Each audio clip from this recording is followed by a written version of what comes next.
We're still on page 2a in the tractate Chagiga. And I just wanted to mention that the Rashi that we saw in the Mishnah, the Rashi had mentioned that the child from a certain age, even though he's not obligated biblically so you can to go to Yerushalayim, I can talk. Yes. but he is obligated rabbinically at a certain stage of his youth, according to Beis Shammai, according to Beis Hillel, different times. But he would be obligated midrabanan, rabbinically.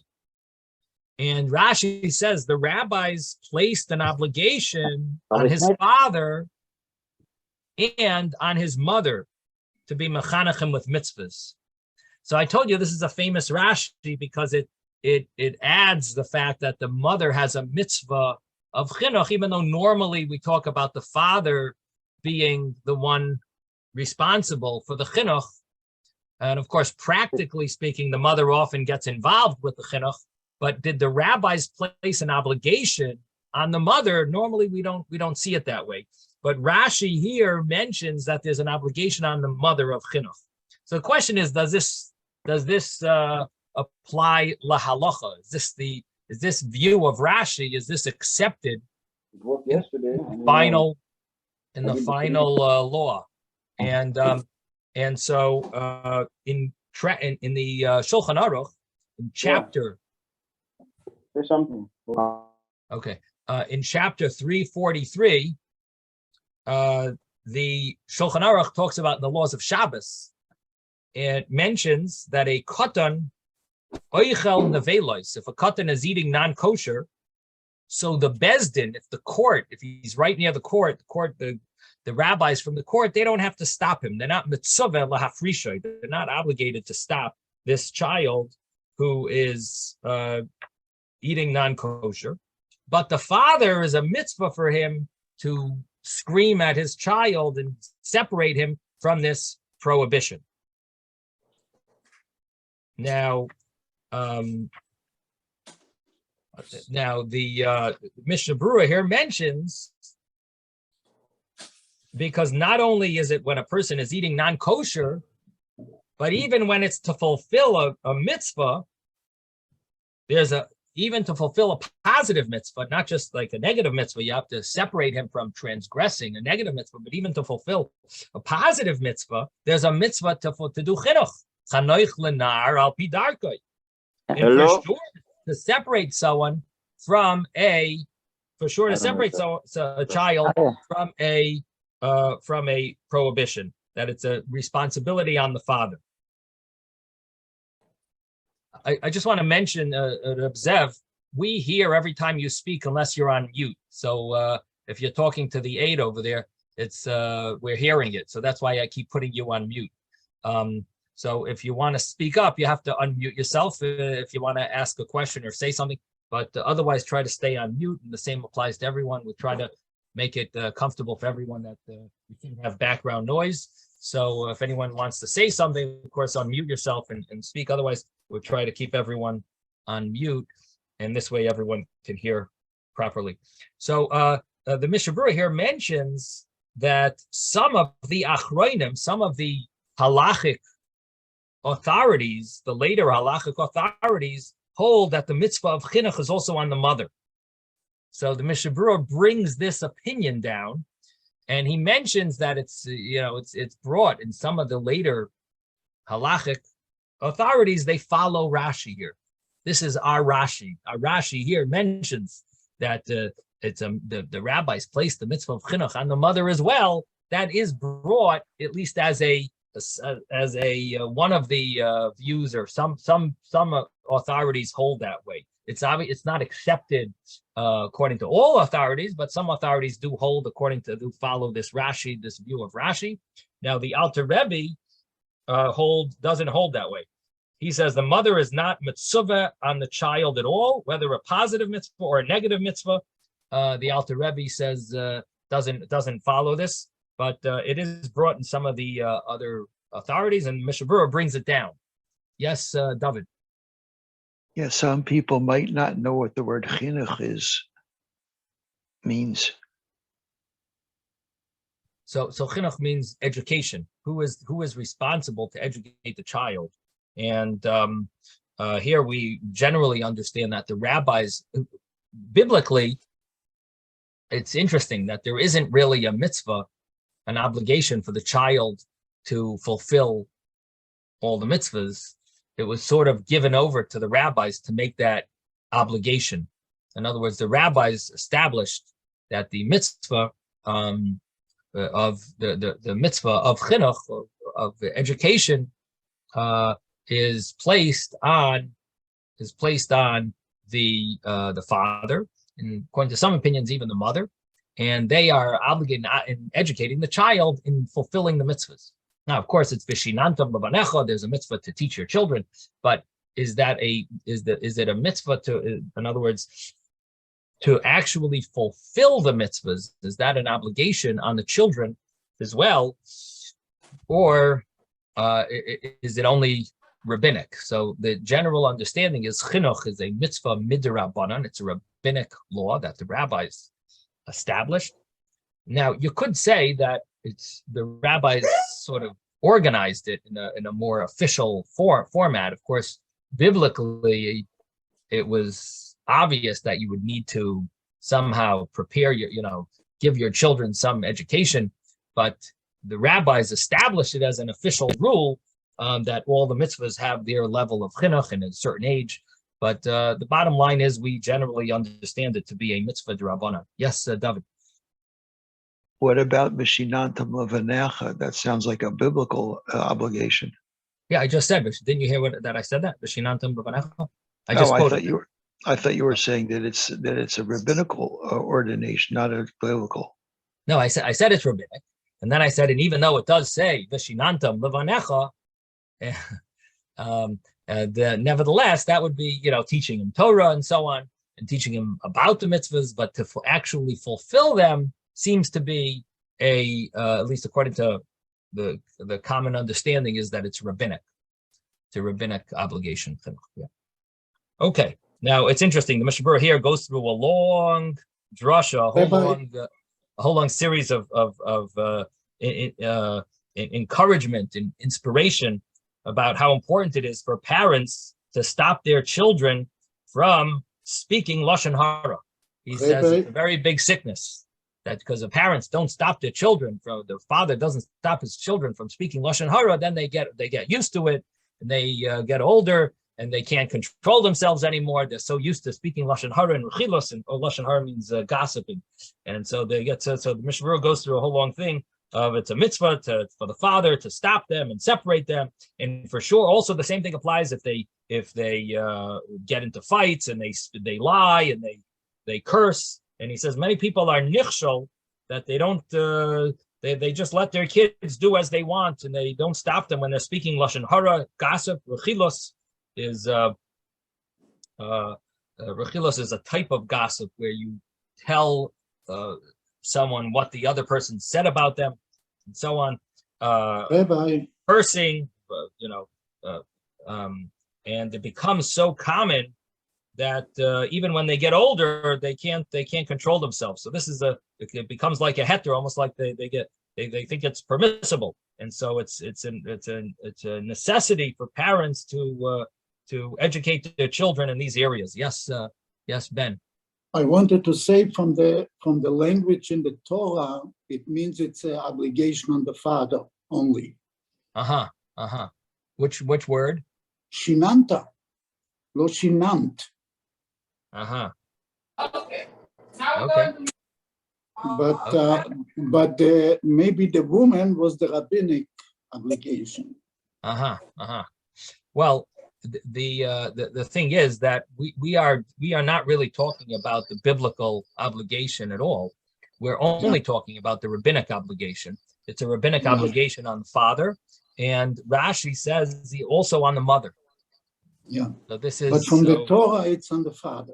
But from the Torah, we're not even dealing with the chinuch from the Torah. We're only dealing with rabbinic. There's no question about the mitzvah on the mother.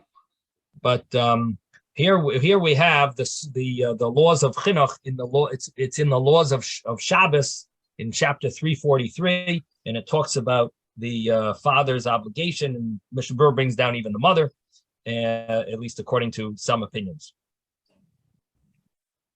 He goes through a whole thing. Is it apply to biblical laws and rabbinic laws and so on.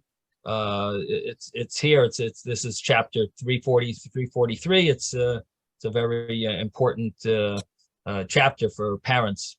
Okay, now back to our Gemara. So yesterday we had learned about we mentioned the opinion of the Rambam. The Rambam holds that even though the Gemara in Psachim does mention about owning land in order to be obligated in being oila regel, but nevertheless, not everyone agrees with that. The Rambam doesn't. In other words, I shouldn't say not everyone agrees with that. The fact that the Gemara mentions it doesn't necessarily mean that that's the final halacha, and the Rambam does not bring that law la halacha, and it is brought in Gemara and Psachim. It's brought in the Yushalmi as well. But the commentaries try to figure out why doesn't the Rambam accept it la halacha, and basically the understanding is that there are other opinions in the Gemara that maybe don't agree with it. It's not necessarily the opinion of all the Talmudic rabbis, and therefore it wasn't. It's not the final halacha, and that's the way the Rambam understands it. Tosfos over here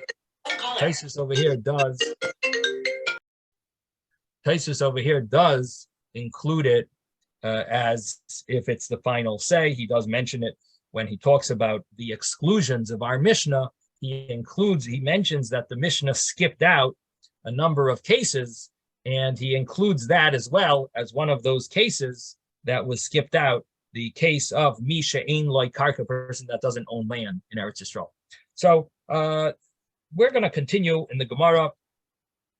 The Gemara was trying to figure out what does Hakoil include. It says everyone is obligated in being Oila Regel, and the first answer of the Gemara was that it includes Chetzi Eved Chetzi Ben Chayrin, person who's half a slave. But the Gemara said that doesn't really work, because what is Ravina going to do? Ravina holds. How come I hear noise?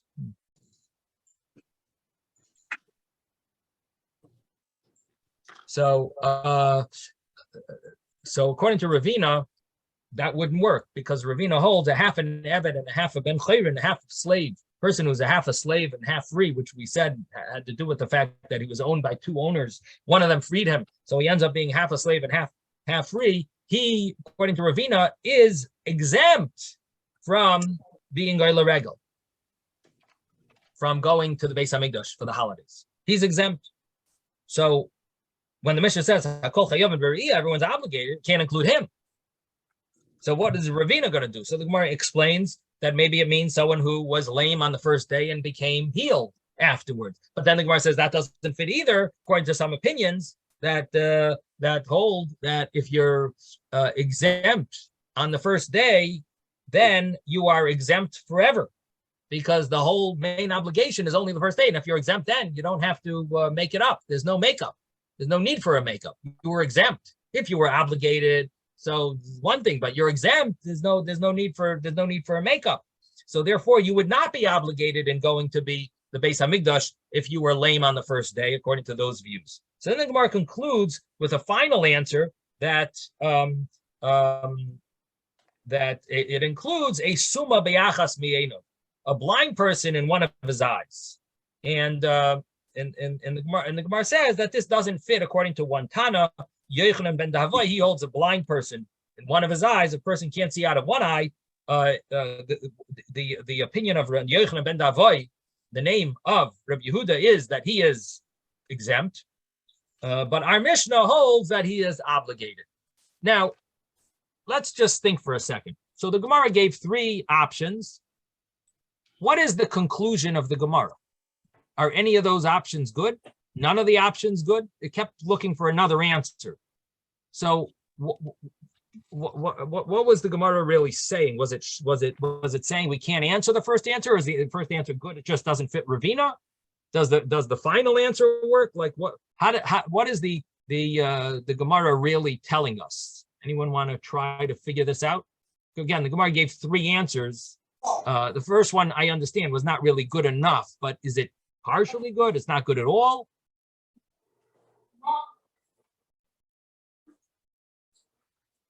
Anyone want to try to figure this out? Because in the end, the Gemara seems to be satisfied with an answer that doesn't fit all views either. The problem with the first answer was it didn't fit all views. What about the last answer? It also doesn't fit all views. Yes, Ben. Are we talking about the obligation for somebody that has one eye or sees only from one eye instead of 2, right? We're talking about all 3 answers. That's one of the 3. And is that the final answer? Is that a good answer, or is that not good? Is the Gemara satisfied with that answer? Is the Gemara satisfied with the other answers? I am sorry, but I didn't hear because the phone rang. But I want to say that I don't see from one eye, but I see very good from the other. So nobody can see that I can't see from the one eye. So lirot or lira'eh wouldn't be a problem for me. So So now that's an interesting question. Why do they make that obligation? Not to be obligated because you don't see from one eye. Because So nobody can see that you don't see from one eye. So what it seems like, according to that view, again, this is one view that says about seeing from one eye that is exempt. He holds such a person is exempt from the obligation of being Oila Regel. According to him, he's basing it on the fact that it's not about if you see well, it's about the fact that you see similar to Hashem seeing. And Hashem seeing with, in a complete way, and a person who doesn't see out of both eyes, they might see a lot, but it's not called completion. In other words, Hashem has shleimus, and the person that doesn't see, well, we're all missing something. That's the truth. As we get older, we're all a little like weaker than we were, and our vision isn't as good as it was. But there's some level of shleimus that. But if you go and say, okay, I'm not obligated because I don't see from one eye, people will think that you are lying. You just don't want to go because they can't see that you don't see from one eye. Right, but it's not about. There's no one asking you. In other words, the rabbis aren't there being. We don't have policemen over here saying you were supposed to go, you didn't go, we don't believe you, and this and that. It's between you and Hashem. There's something but it's between you and your friends too, and has nothing to do with it. You don't want your friends to see that you didn't come. Okay, interesting point. Isaac wants to answer. Yes, Isaac. Baruch Hashem, we live in a world where you have surgery and you have replacement eyes, and nobody knows if your eye is gone or not. This is not the way it was. Back then, if somebody poked you in the eye, you were done. You had whatever you had there. Your eye was dripping, your eye was bandaged. You had a lifetime of dealing with your eye. We walk around now, me also. I had 2 eye surgeries, and I had an ear surgery a few years ago, and nobody can see anything. But this is not reality for the Gemara. The Gemara at the time was dealing with how are you and as you are.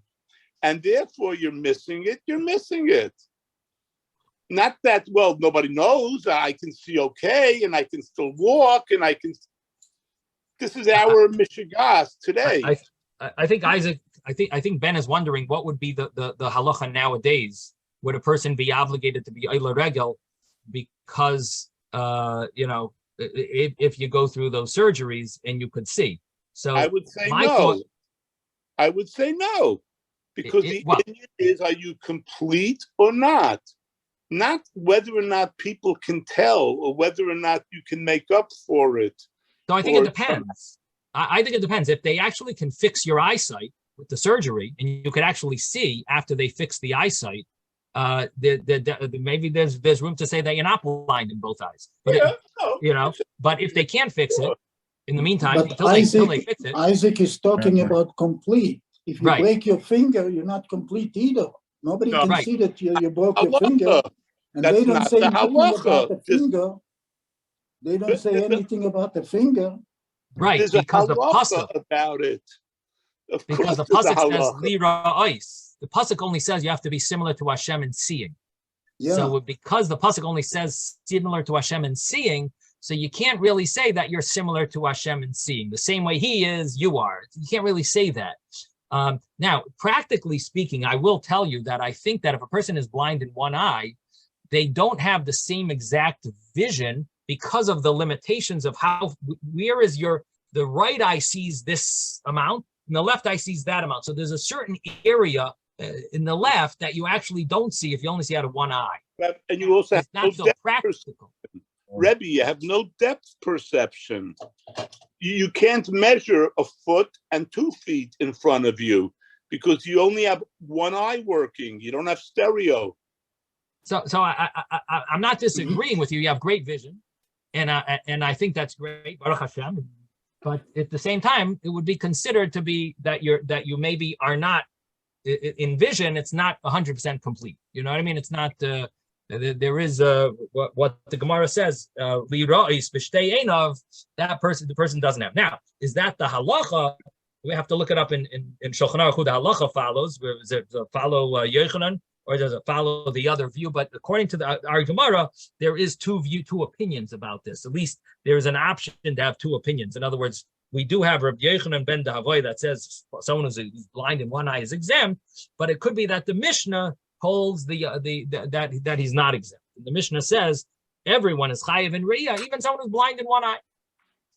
So that would be this would be the seemingly machlokes according to this answer of the Gemara. So getting back to what my question was, and we're trying to learn the Gemara properly. My question really to you all is, how do you see the flow of the Gemara? Did the Gemara knock off the first answers, or is the Gemara answering them and satisfied with those answers? It just wants to meet other views. And why doesn't the Gemara in the end say, well, what is Rabbi Yochanan ben Dahavoy going to do with our mission?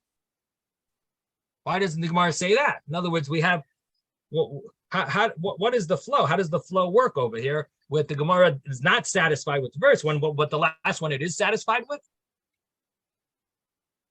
So anyone have a thought? So what it's the simple understanding is that the Gemara was constantly trying to answer our Mishnah for the Amoraim. The Amoraim need an answer for our Mishnah because they have to know and follow our Mishnah. They can't argue on a Mishnah. So if their view doesn't seem to fit with the Mishnah, then we need to come up with an explanation of how they learned the Mishnah. So the first answer, if it doesn't fit with Ravina, then obviously Ravina must have learned our Mishnah differently.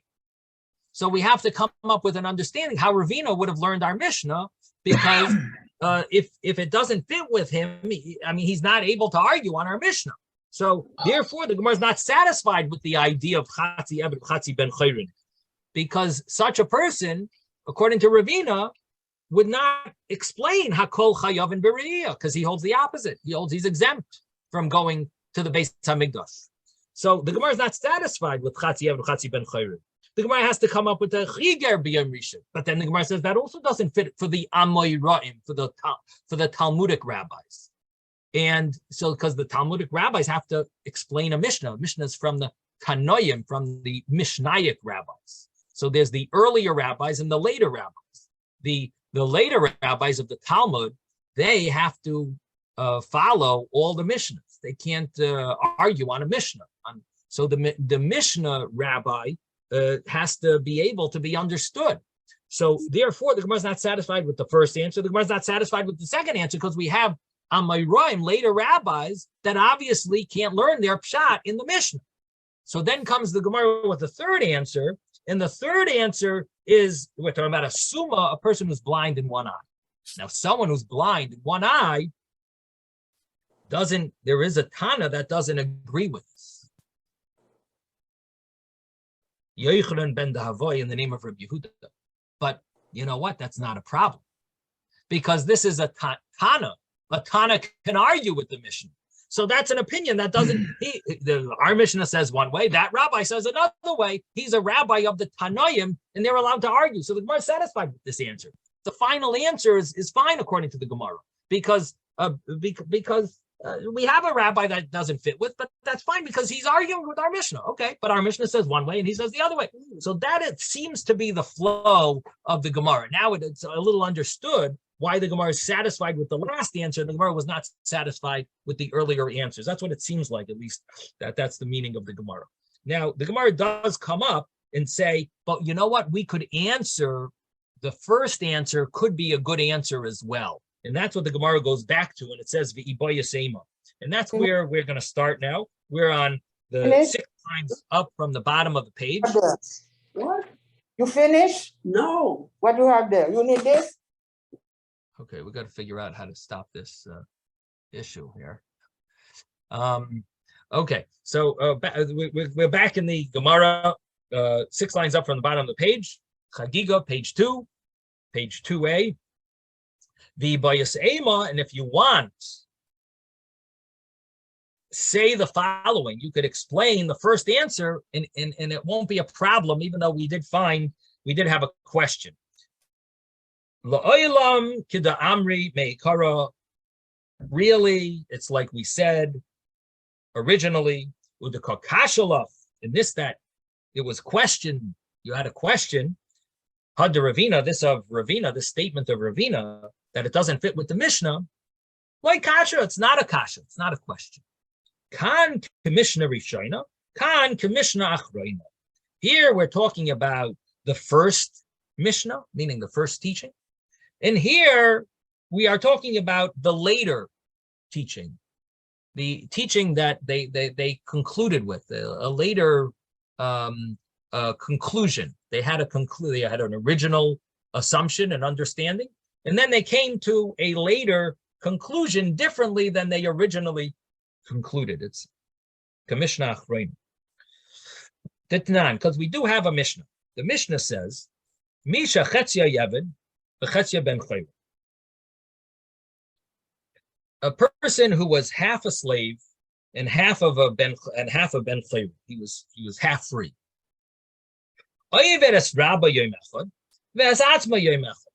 So the law is, according to Beis Hillel, Divrei Beis Hillel, Beis Hillel says that he serves his master one day and he serves himself one day, meaning he's free. He's free one day. So every other day, Sunday he's free, Monday he works, Tuesday he's free, whatever. They have a deal that he works every other day, and this way, the master who owns him half of the time, he still has to work for his master. Originally, this was a problem. Originally, they couldn't figure out how he works. Because if he's partially free, he's half free and half, what are you going to say? He has to work with his right hand and his left hand. You can't make the left hand work. He has to walk with his right leg. So the conclusion that Beis Hillel came up with was very simple. He'll work one day for his master, and one day he's free. So he's completely subjugated to his master on one day, and the other day he's free. That was the way Beis Hillel figured out. You can have half a slave, and it's not that you're going to own half of his body, but you're going to have him work half of the time. You divide half of the time. Yes, Ezra.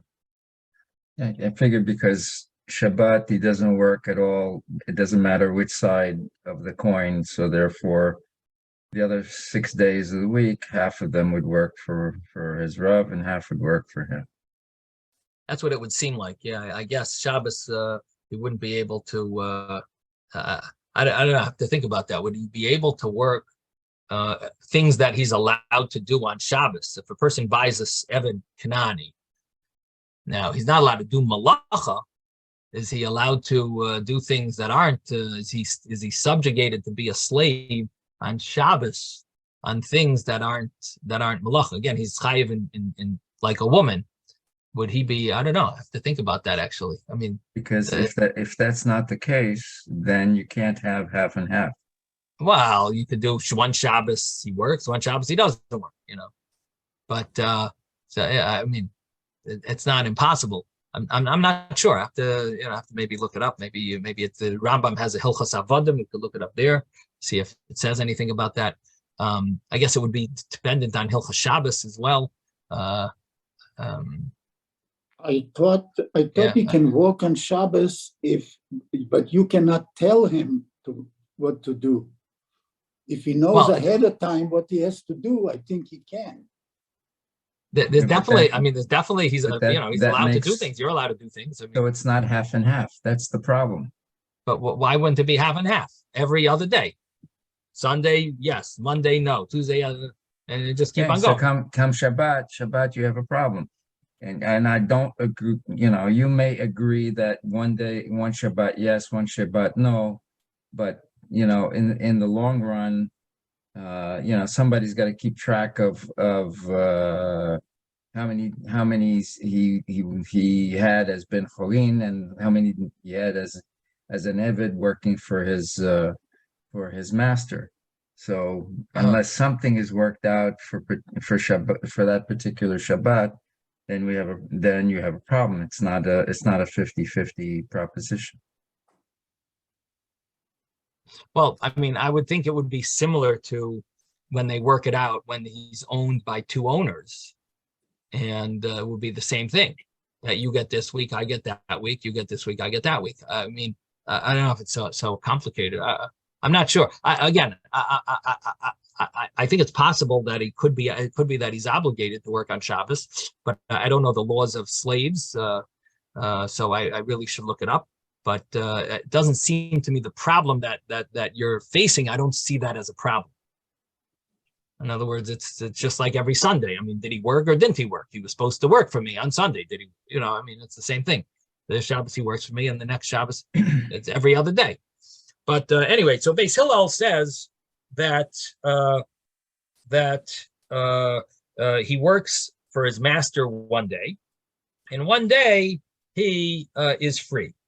And Amru lahem Beis Shammai, and Beis Shammai told to them, and now we turn the page 2b. Pikantem es Rabbi v'es atzmai. You have fixed the issue. You went blank on us. Oh, okay. So we turn the page. We're on 2b.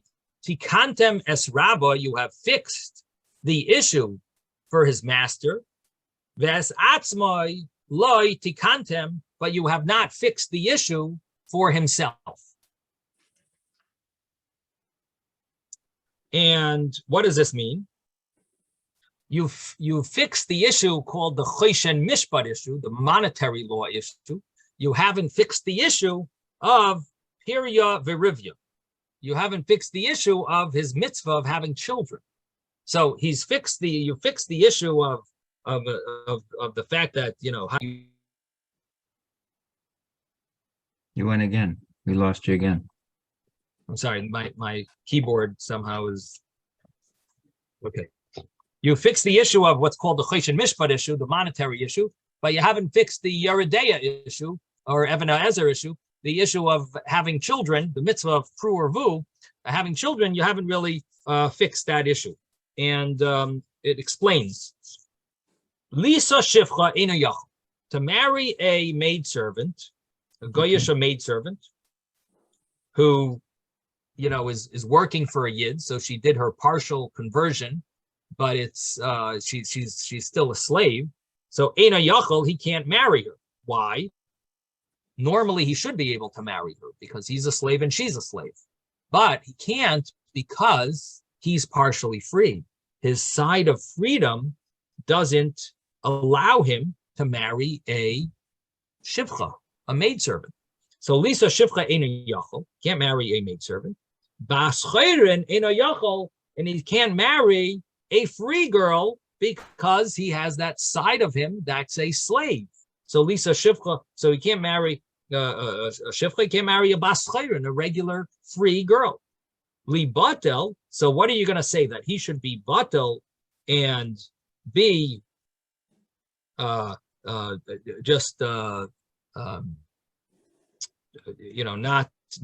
that he should just not be able to have kids, and let him sort of like not fulfill this mitzvah. Behold, the world was not created only to multiply and be fruitful and multiply. So this is Shenemar, and there's a source. It's not just a mitzvah for Jewish people.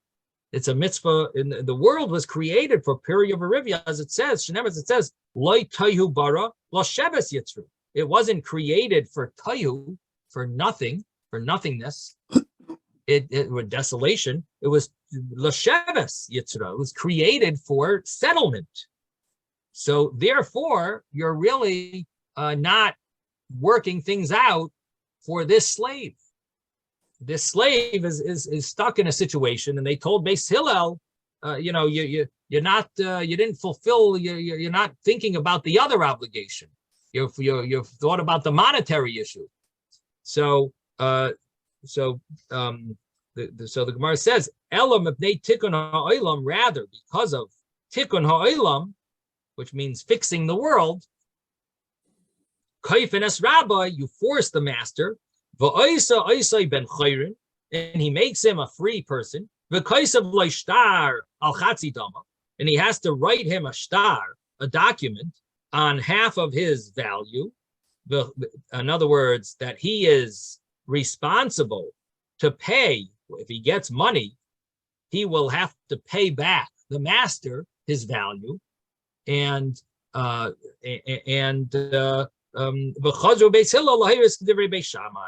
in Beis Hillel, they changed their view to agree to teach like Beis Shammai. So that is the story of Chatzi Eved v'Chatzi Ben Chayru. That this person who's a half a slave and half a free person, in the end, he ultimately becomes completely free, and he will owe his master money whenever he gets wealthy. He might have to, will have to pay back.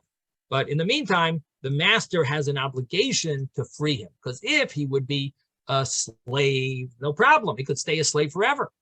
It's even a mitzvah. He's supposed to keep him a slave. But once he's half freed, then you got him stuck in a situation where we have to free him completely.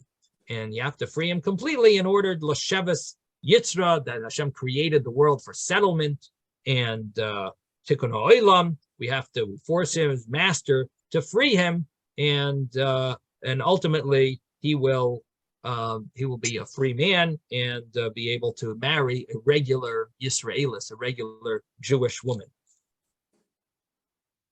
Now, how does this answer the original Gemara's question? So let's go back now and let's figure out how we're going to learn this. So the Mishnah, we had a problem in our Mishnah. We got to go back to the Mishnah. The Mishnah said, "Hakol chayavin b're'iyah." Everyone is obligated in being oila regel. Everyone has to go to for the holiday to Yerushalayim, to the Beis Hamikdash. And that includes even someone who's a half a slave. Someone who's a half a slave and half free, he also, because it says everyone, and that includes this person who's a half a slave, he's obligated in going to the Beis Hamikdash for the holidays. And our question was, but Ravina says he's not obligated.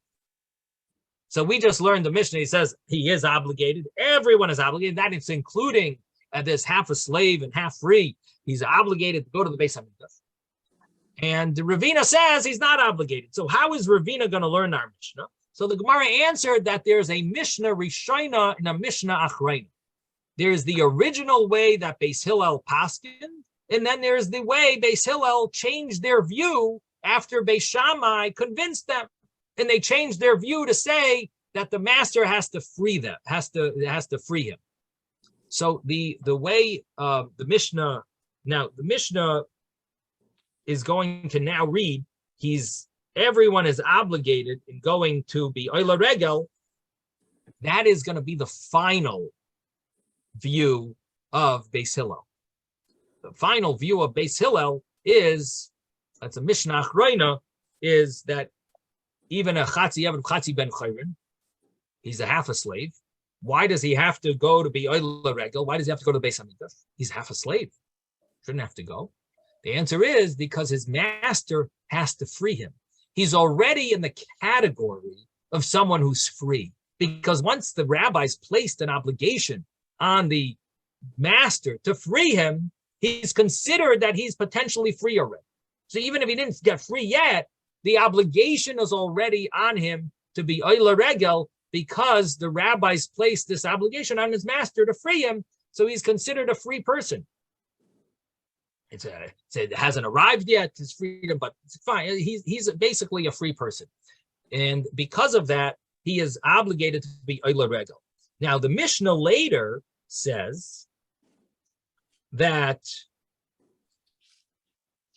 mentions Ba'avadim she'ina meshachurarim on the second line of the Mishnah. The Mishnah said slaves that are not free. And on that line, Ravina translates it later in the Gemara to mean, even if they're, in other words, who's exempt from going to the Beis Hamikdash for the holidays? Slaves that are not free. The Ravina says, you know who that means? That means a Chatzi Eved v'Chatzi Ben Chayrin. It means someone who's half and half. He's half free, half slave.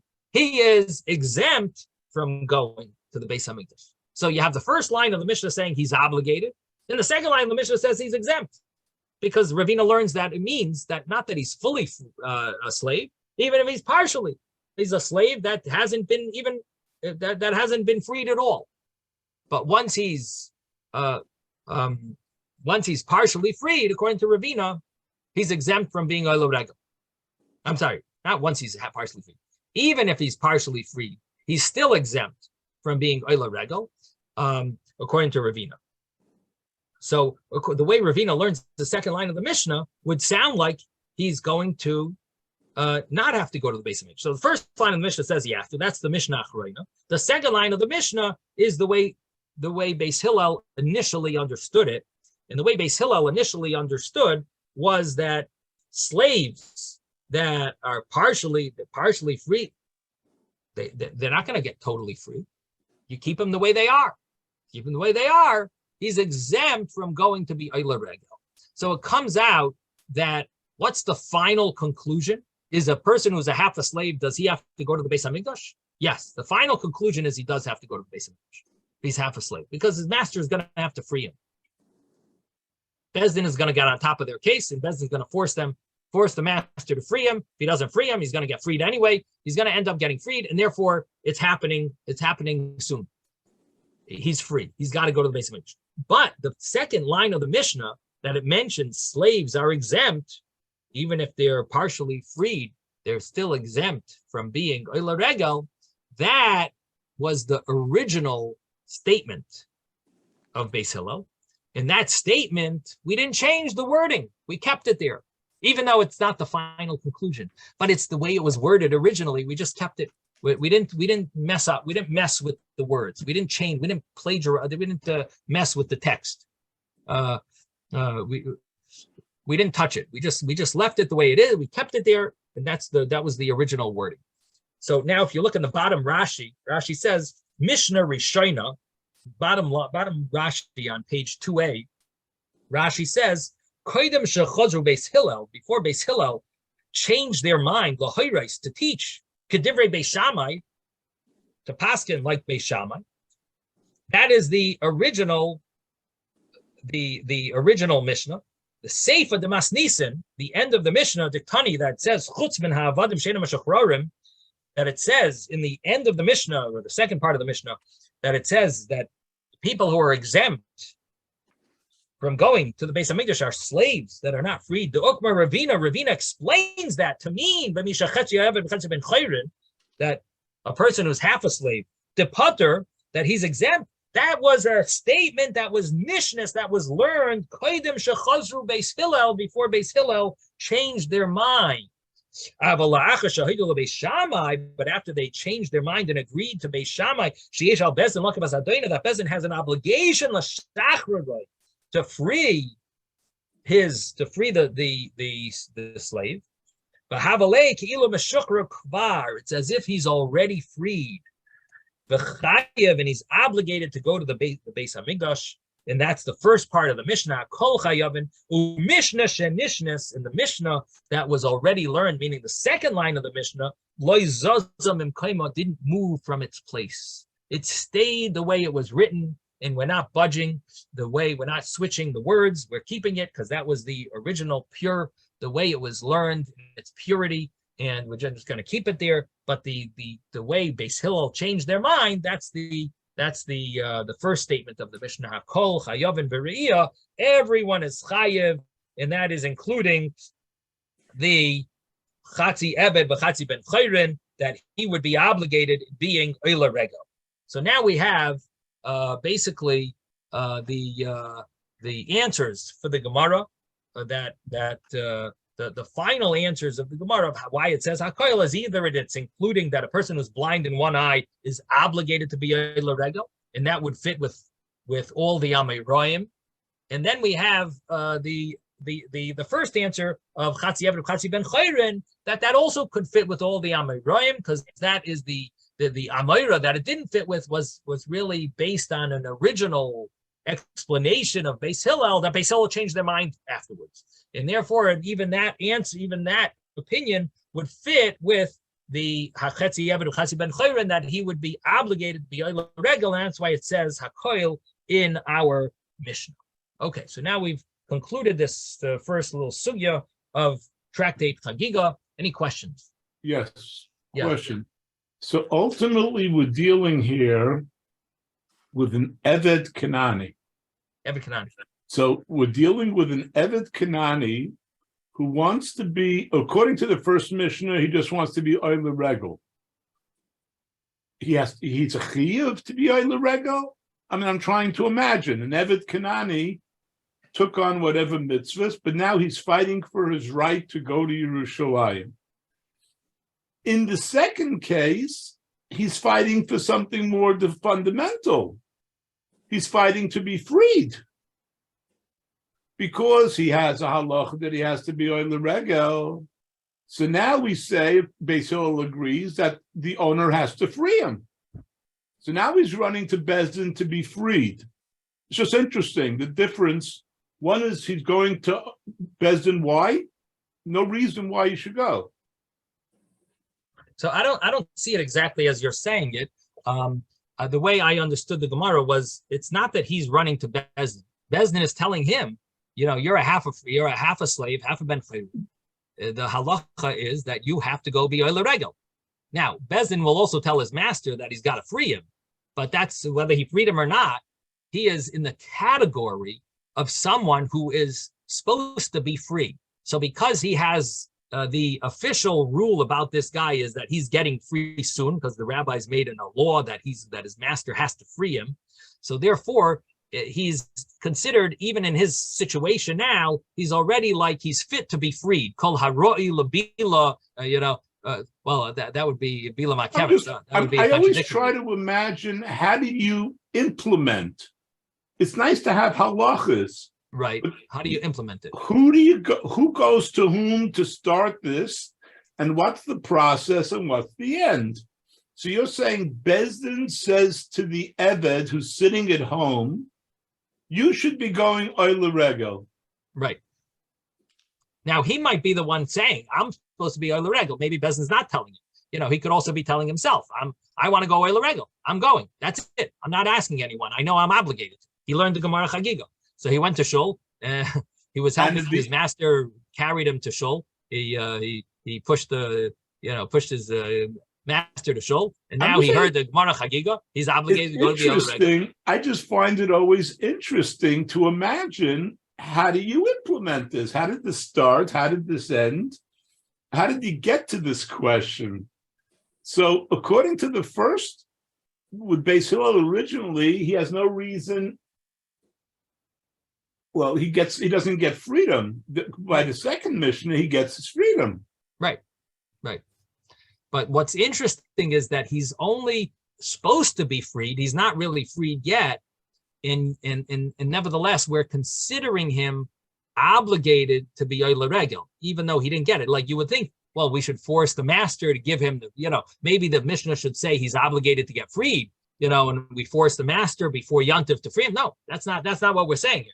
He didn't get it yet. Okay, Bezin will deal with that after. In the meantime, he has to be Oila Regel. His obligation to be Oila Regel is already applicable to him because he's potentially a free person. Once he brings it to court, if the master doesn't free him, soon he'll bring it to court, he's going to be freed. So we consider it as if he's already free. He has an element of freedom because he has a claim to freedom. That's already free. Like he has his claim is already there. Something along those lines that makes him free. Now, there is a question on this Gemara, and that is the master transgressing a law of li'olam bahem ta'avodu. He's not allowed to free his servant. So what are we saying? Oh, the servant can't fulfill his mitzvah. Okay, but I have my mitzvah. I have to keep him. I'm not allowed to free a slave. It's a prohibition. The prohibition of la'ilam behem ta'avodu, it would apply seemingly in this case as well. I mean, what are you going to say? He has a mitzvah to have children. Okay, but I have my mitzvah that I'm not allowed to free him. Figure out something else. Maybe he wants to sell himself as a slave. Maybe he wants to, I don't know if he could already. He's already a partial yid. Could he sell himself to another master and then be able to marry a shivcha? No, he can't be. I know. No, you're right. Actually, that's an interesting thought. If he sold himself as an Eved Ivri, then he could marry a shivcha also. But the only problem is that it's not so simple. I'll tell you why. What status does he have to do anything? An Eved Ivri is allowed to marry a shivcha kananis. Yes. Surprisingly. So, right. but the problem is he can only marry a shivcha kananis if he's already married. Only if he has a wife and children, or if he has a wife already, then he's allowed to marry a shivcha kananis. Now, if he has a wife already, would he? Then I don't know that we would need him. Right. The problem is like this. Maybe he's married to a shivcha kananis already. Now that he got freed, now he's stuck. He can't marry. He can't be with his wife anymore. He's married to a shivcha kananis. When he was still a guy. When he was not a guy. He was a slave. When he was a slave, he was married to a shivcha kananis. Now that one of his masters freed him, all of a sudden, I can't be married to the shivcha kananis anymore because I am a partial yid.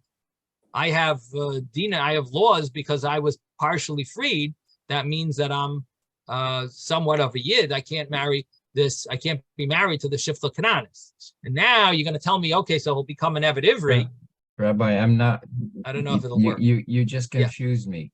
Yeah. You were talking about an Eved Ivri, and now you're switching to an Eved Kanani. What? I'll tell you what we're trying to figure out. We're talking. Our Gemara is talking about an Eved Kanani. Okay. However, the issue is that he's an Eved Kanani, and we're trying to figure out if there's any other option for him to, the day that he's free, would he, how could he marry maybe a shivcha? If he sold himself, can he sell himself as an Eved Kanani again? In other words, on that free day, would he be allowed to sell himself as an Eved Kanani again? And if not, could he sell himself as an Eved Ivri? And if he could sell himself as an Eved Ivri on the free day, in other words, he's an Eved Kanani on the work day, but what could he do on the free day? Would he be allowed to sell himself as an Eved Kanani? Probably not, because he's already a partial yid. His half of him is a yid. A yid can't sell himself as an Eved Kanani, but maybe he could sell himself as an Eved Ivri. Now, if he sells himself as an Eved Ivri, he should be allowed to marry a shivcha. But the only problem is he can't really marry a shivcha because he's not married. only someone who's married is allowed to marry a rabbi is Maisele Shifcha Kananis.